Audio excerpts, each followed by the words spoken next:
tanan, pero tanan gyud Southside. Shout out kay gwapo kayong padula. The first pick in Season 4 Southside Ballers Club Draft, Amugis QB of Team Purple, select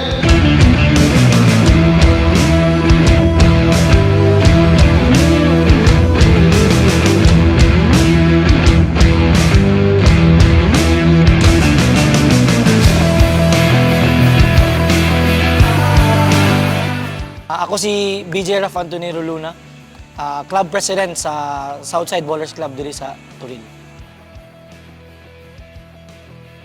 Bali sa una ang si Southside Ballers Club dili pa gid siya matawag nag club, bali nahulog siya sa first is Pasingot. So kani Pasingot eventually nahimo siya ang club kay habang gapadugay since before 2019 nagkapasingot kami sa different courts diri sa South sa Turil. And then, natay different course na gintuan, natay Greenland, natay Katotal, natay Nakuville, Turil, and then dito na-hit ang pandemic. So pag hit sa pandemic, tanan-tanan, walang tag mga physical na sports. And then pagbalik sa sports, pag free na itong 2021 or 2022 na year, dito na balik ang band players, then nakakuha may specific na court, kaning Nakuville Court, and Turil Gym. So dito, habang gapasingot, nahimo sa eventually og club kay naapoy nagsulti sa amuan na tabangan ko niya kami sa kabanda kong committee na magbuo og pasingot para lang at least mabalik ang kumpiyansa sa bawat players. Southside Ballers Club ang ipangalan kay suggestion ni siya sa amuang isa sa pioneering po ng player. So sa pioneering nga player, kay niya na siya since taga South me, halos na player sa club. So, gitawag mig Southside Ballers na buo na mo. Ang ato first is, syempre, sa explain ako kanina, since nag-start ta og pandemic, so tanan-tanan wala ko pesa sa sarili. And then, ang tumong ano ni balik tag basketball kay physical sports, and then gibuo gining club kay amo aging gipaningkamutan na as a committee or sa player, makabalo man ta nabatay talent sa basketball, wala may exposure ta. So dire sa club wala tay ginapili age limit or height limit or unsa ba na talent imong ma-provide sa club. So ato is balance always, camaraderie.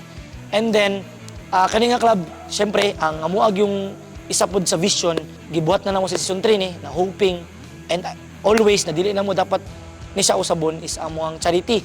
So sa last December, proud ko sa among club sa Southside Ballers Club na kami nakahigayon mi atong December good.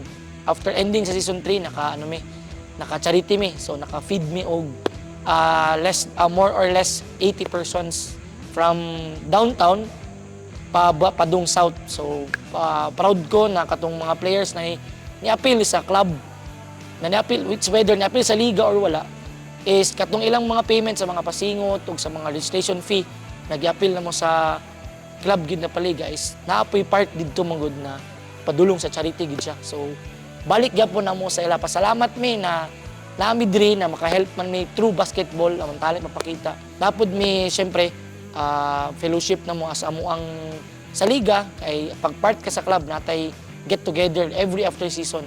So free siya para sa tanan na part sa club na natay fellowship gathering, natay pakaon, and then syempre dili na mawala ang sportsmanship and syempre ang competitiveness as a basketball player.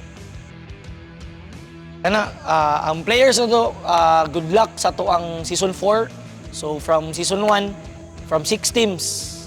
So gamay pa tag players ato, 6 teams, 12 players anta each team. Hantod nabot tag season 3. Des karon upcoming atong season 4 na 12 teams with 13 players, so 156 players. Good luck sa ato atanan. Good luck sa mga players. Thank you sa mga taong nagpaluyo ani na club para mabuo ni atong paliga, mabuo ang club. And good luck sa tuwa, likay ta sa injury, enjoy na to ang tanan, and stay competitive ta always, and stay healthy para at least makadula gyapon ta sa atong paliga. And good luck sa Southside Ballers Club. Kudos, thank you.